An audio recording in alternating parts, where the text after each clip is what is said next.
Alright, what's up YouTube? What's up YouTube? So this is my first recorded video, and the reason for that is because I don't like how I sound on video. I feel like I sound retarded. Alright, well here's my Iwata Eclipse HPCS. It's pretty cool, I like it. No complaints. I've had it for like 4 years already.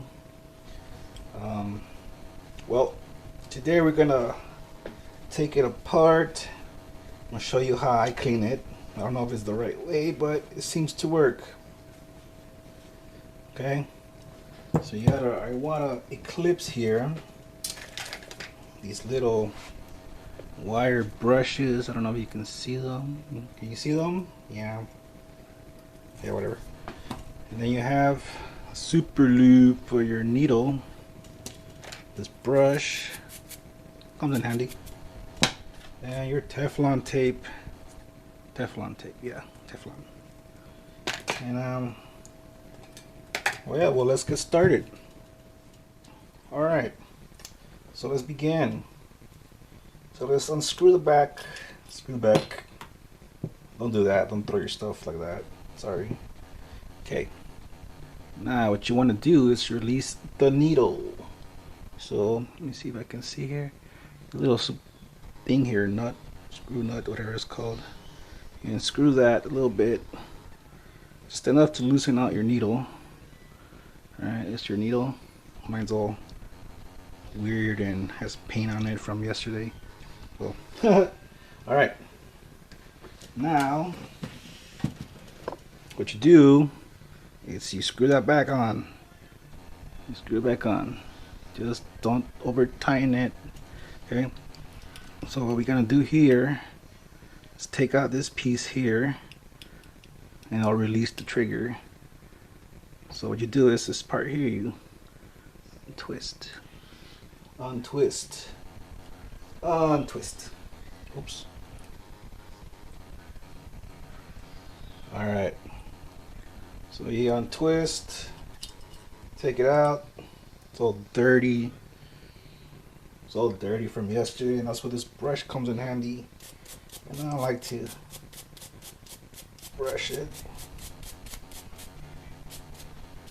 where the needle part goes in. Make sure that's really clean. Don't want no dry paint, because it gets like almost like plastic, and it stretches. So you have that clean a little bit. Put that down. Do is you take out the trigger, right? Let me see if I have it here. Yes, I do. Unscrew that front piece. Okay. And you unscrew that. Okay. Take that cone piece out. And this is the part that gives me the most problems if not cleaned properly. I don't know if you can see it. This little nozzle. I need a new camera. This little nozzle cone shaped thing. You'll have paint inside there. So what I do, take one of these. And I just try to take out as much as I can.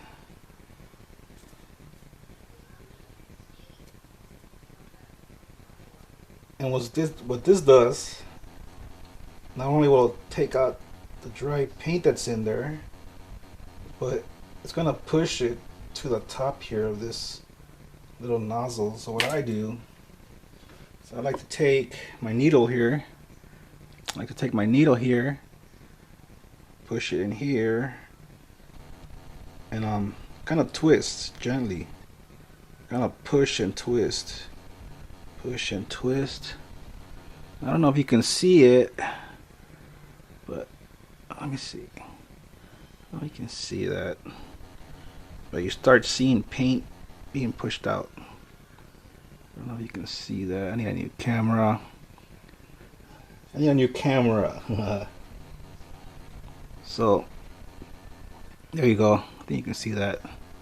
So just push gently until all that comes out, and you'll know because the needle will pop out. So just keep pushing, that paint out, just like that.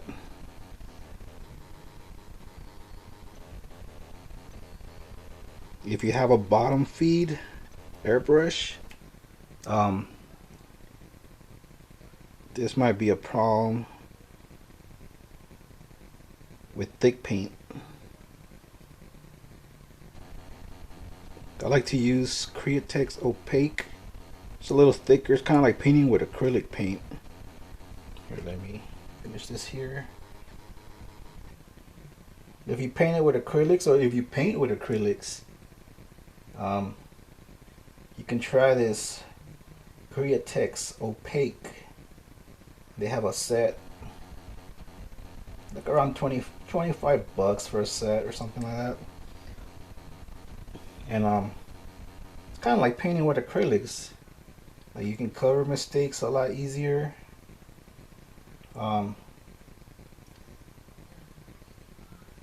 Yeah, you'll probably like it. Hold on, give me a sec here. So let me clean this guy here. So if you're airbrushing and all you hear is air, all you're getting is air shooting out, it's this little guy here. You gotta clean out. Make sure it's nice and clean. Another problem you might run into is that it'll shoot, you'll shoot paint and then it'll stop. Shoot paint and stop. Well, that's also this little nozzle here. It needs to be clean. Really good, actually. Alright, so you have your needle. That little nozzle part that needs to be cleaned properly. This part, just make sure it's nice and clean, because this is where your trigger pushes on for that paint and air to shoot out. Alright, so let's put it back together. Before I put it together, I like to take this brush here and just, make sure it's clean in there. It's nice and clean. Alright, nice and clean, and be careful because sometimes it'll push your paint inside, and if that happens and you can't see through there, just take your needle and just push it out. So where were we? I had to pause there for a second. Alright, so I take this guy here, and I lost the tip, so what I do is just, jam it in there. Just a little bit. Oops, a little bit. Swoosh. You can see it. Got some in there. Alright. You got your trigger. Just remember, this is a part that's shaved on some of these. And it tells you, kind of like an indicator, which way to point it. So make sure that goes in there. Okay. Make sure it's in there by pressing down on it. It should pop back up. Alright, there we go. So that's in there. Now you take that piece where the needle goes through, right? Make sure this part here is forward, because that's where the needle pushes. It's going to push that back. Okay, so what you're going to do, take this, slide it inside, and in here you'll see that part. So just grab it with the trigger and just spin it back in. Nice and tight, finger tight. Oop. Alright. Put back your housing needle or the nozzle. Back that cover. Now nice and tight. it'll snug. Oops. Alright. Now this part here is important when you're putting in your needle, because you don't want to just jam it in there, because the little nozzle that I showed you, like the opening where that needle comes out, it's really small opening, and if you push too much in, what's going to happen is you're going to push the needle a little further, and it's going to open that opening a lot more, and you're going to get spitting, or it's going to spray to the certain side, to your left or the right. Yeah, you get a lot of weird issues, and they're pricey. These parts are expensive. So what I do, I just slide it in slowly. Slide it in slowly until you feel it stop. And then just little snug tightening. That's it. Screw that back on. And there you go. That's how I do it. It works for me. Like I said, I'm not sure if it's the right way to do it, but like I said, it works for me. Let's put all that away.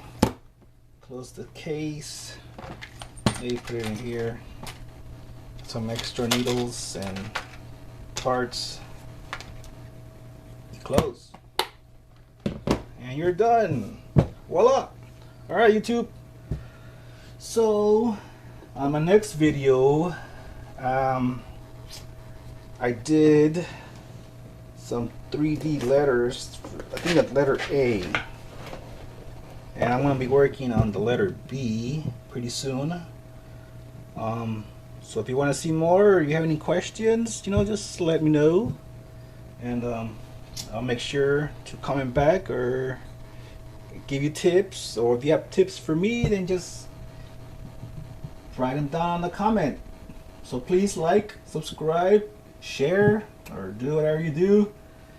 And see you real soon. See you later.